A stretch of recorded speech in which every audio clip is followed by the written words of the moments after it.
Hi Corpsewood fans! We know you've been able to satisfy some of your curiosity about Charles and Joey by reading, and you've seen some photos of the Corpsewood Manor from the outside and from the inside, but it's just not the same. We know you all would love to take a tour of the house, but it's not here any longer, unfortunately, due to the tragic events of that night and following. However, we have decided to give you a special treat by recreating a model of the manor so that you can see in 3 dimensions what it looks like inside and out. But first, the legal disclaimer. This video belongs to Amy Petulla, the author of the Corpsewood Manor Murders in North Georgia. It may not be reproduced in whole or in part in any format without the express written consent of the owner. And now, welcome to Corpsewood. This model is created using furniture reproductions as well as photos, mostly from the crime scene and the crime scene video.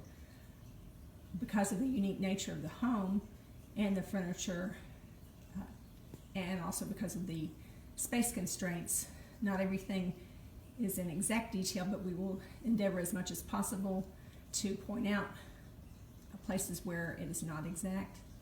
We have strived to put everything in the correct place as much as possible. And now, ladies and gentlemen, welcome to Corpsewood Manor. This is the front side of the home. You can see the gazebo out front. Those of you who visited the ruins there will recognize that. They did have a pink gargoyle at the top.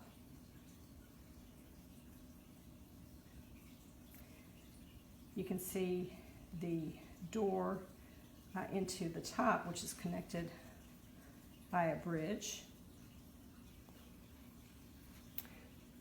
Now, we do have a reproduction of the Beware of the Thing sign, though it is not in the correct place here. As I've stated before, we will endeavor to, as much as possible, tell you if things are not in the right place. We have tried to put them in the correct place as much as possible. While some of the furniture reproductions obviously are not accurate because of the unique nature of the home and the furniture here, we have tried to use photographs to reproduce some of it. Over here we have the chicken house, recreated from a photo of the actual chicken house. This is not the correct placement exactly for that. And you will also see we've reproduced the outbuildings. The one that you see on the right side of the screen is the well house. The one on the left side of the screen is the privy. You can see the door there going into the kitchen.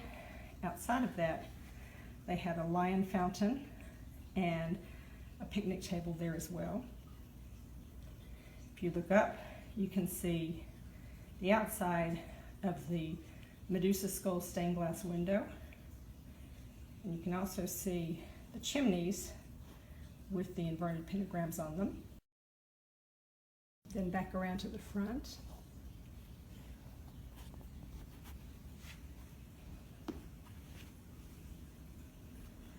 The pond would be on the current left side of the screen.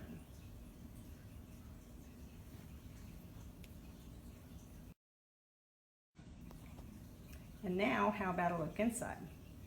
The home was an oval or oblong shape, while a recent television show depicted it as being a sort of mansion with electricity. In fact, it was quite small. It was 44 by 16 and 2 stories.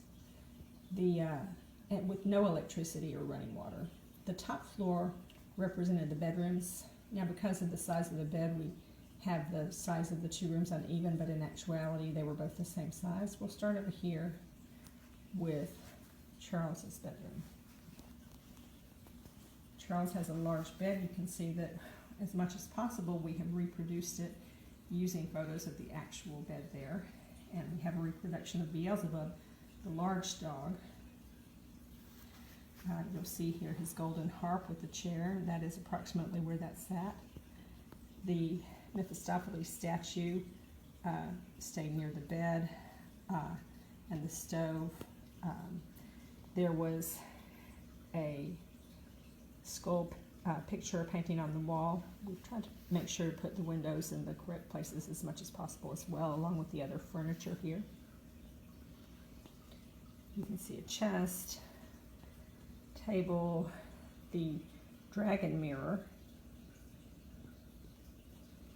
and there was also a small other chest there. Large table with the statue and candles on top, and another chest. Again, those are reproduced with photos from the crime scene.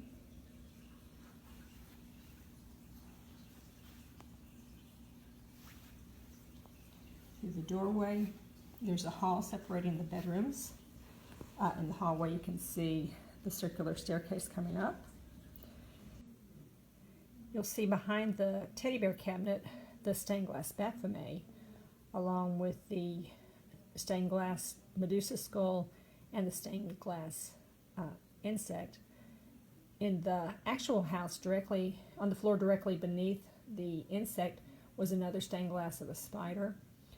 Unfortunately, on our model, due to space constraints, instead of winding up next to the kitchen doors it should have, it wound up behind the staircase, so we don't have that to show you.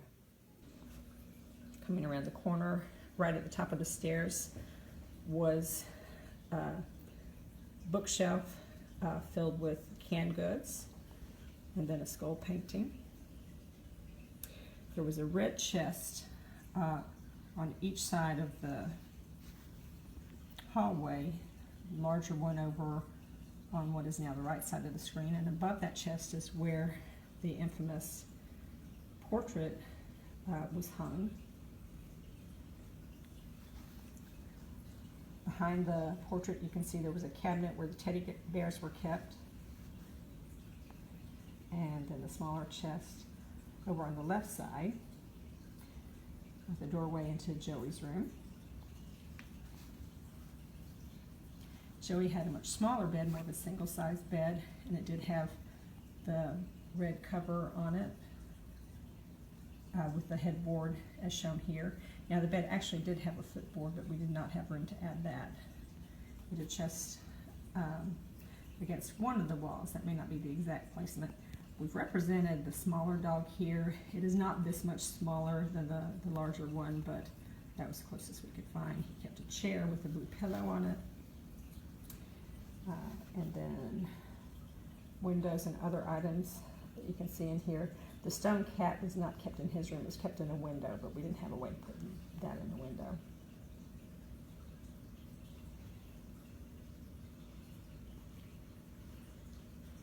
Let's see, various items that were contained in there. He had a chest with a red top. This is not a reproduction of that chest, as we couldn't get a clear photo of that. And he did maintain a barrel next to his bed there, between the bed and the doorway. We'll pull back here so you can get a perspective on how the rooms were oriented in location to the other buildings.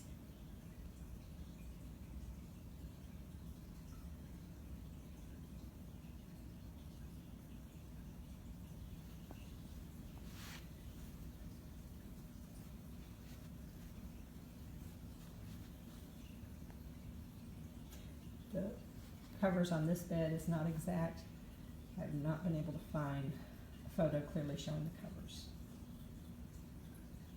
The bottom floor was actually more living space.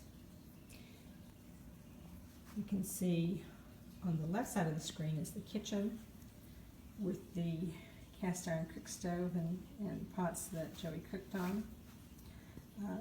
The lamps are from photos of the actual home. They would not have been electric lamps. There was a cupboard, an icebox, or shelf unit, icebox, and then another cupboard. Windows, the grandfather clock on the wall. The table was small and round, but it was actually darker than what's shown here. And you can see the door here that leads out into the back. If you look, you can see the outbuildings through the door, and that led out to where the picnic table was as well. cleaning supplies were stored in here. And as in upstairs, the rooms were the same size with a hallway between the two. In the hallway was the circular staircase. There was a table. The table was actually square and darker than what's shown here. And there were the birth and death baby pictures flanking the stairway. There's a clock, cuckoo-type clock, on the left side of the death picture, a medallion on the wall. Some of the photos that come from the crime scene have a greenish tint. It was not actually this greenish. And there was also a mirror next to the birth baby.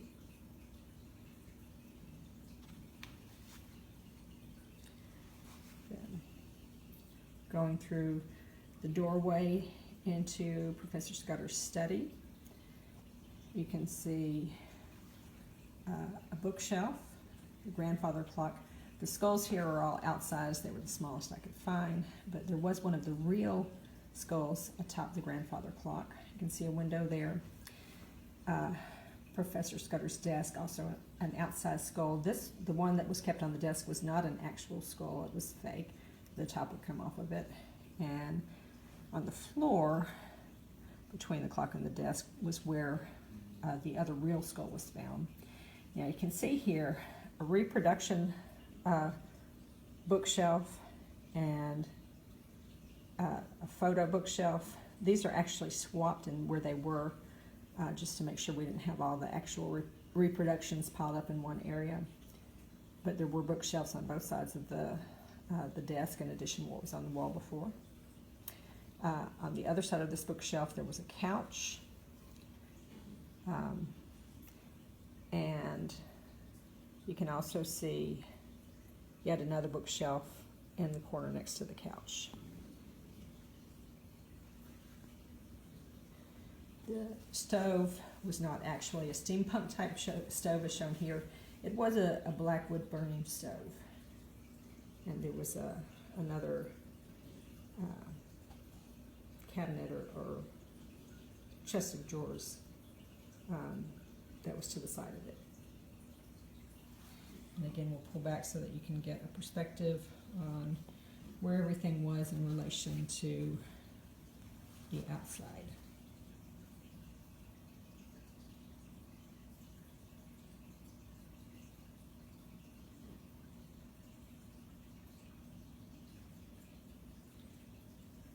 Anyway, thank you for joining us, and we hope that you've enjoyed this recreation of Corpsewood Manor, the creation of Joey Odom and Charles Scudder.